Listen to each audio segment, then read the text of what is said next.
Your favorite book? For Whom the Bell Tolls. Favorite movie?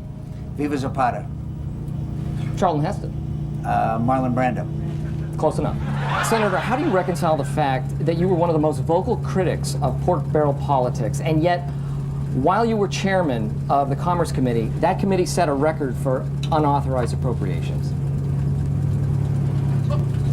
I'm just kidding. I don't even know what that means.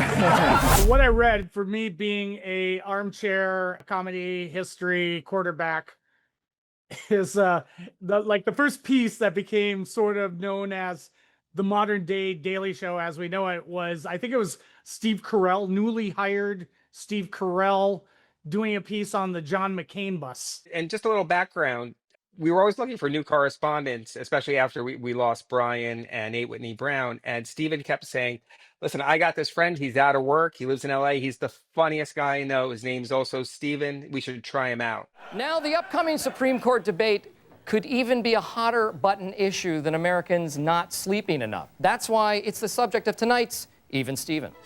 You've just made me vomit in my own mouth. What's the weather like up your own ass? Tonight's topic, should medical marijuana be legalized? Yes. No. Yes! I kept looking for a piece that we could do somewhere in between New York and LA where he lived. And I found this great story about a guy who was a poisonous snake expert living in Nebraska in this little town. And he was self-taught, by the way. And he was really bad at handling the snakes. So the town was going broke, having to pay for the anti-venom. Like they were coming to his trailer about every week to rescue him after he got bit by one of his snakes. So I went out there with Steven and met Carell, and I did like a day of like putting him through the ropes and sort of coming up with sort of a persona that he could, because he had never done this before. Wow. And he hit it out of the park, although he was scared to death of this guy, of all the snakes that were sort of like had free reign of the double wide where this guy lived. And brought back the footage, and we're all looking at it and we're like, oh my God, this guy just has the perfect combination of arrogance and stupidity.